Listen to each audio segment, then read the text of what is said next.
The Shiget is the Russian nuclear briefcase. The Shiget has been stolen.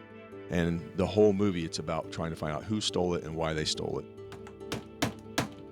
We have the exterior one that we use for just walking around. It'll never be open. There's real ones. We have rubber ones that are for fighting. We have soft rubber ones with swivel handles. We have harder rubber ones that you can step on and they don't look like it's a pillow.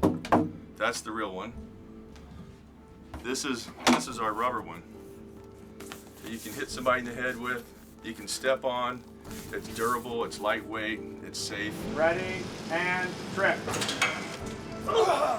The rubber ones we want to use for the stunt sequences, the fighting sequences. And then we have the interior ones that you open up and it looks like what you would imagine it looks like. The prop department is tracking very closely the action and the beat. Those bumps and bruises and knocks and dents. Go! And we can go shoot a sequence over a week and a half, and we may have 3 or 4 different variations of that prop, stages of the aging or the denting.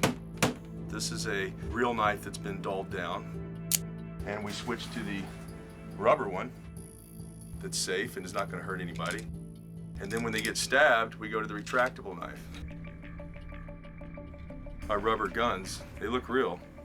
They look very real. And it's even hard for us to tell unless we pick them up. The gloves and the goggles, what makes them special is Tom personally came to us. He was right there with us every step, looking at prototypes, trying them on.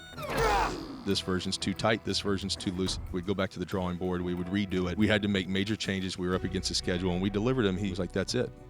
You know, so working with him on that, and he was so involved, that made it very special. So I'd have to say that's, of all the props, that's probably the coolest.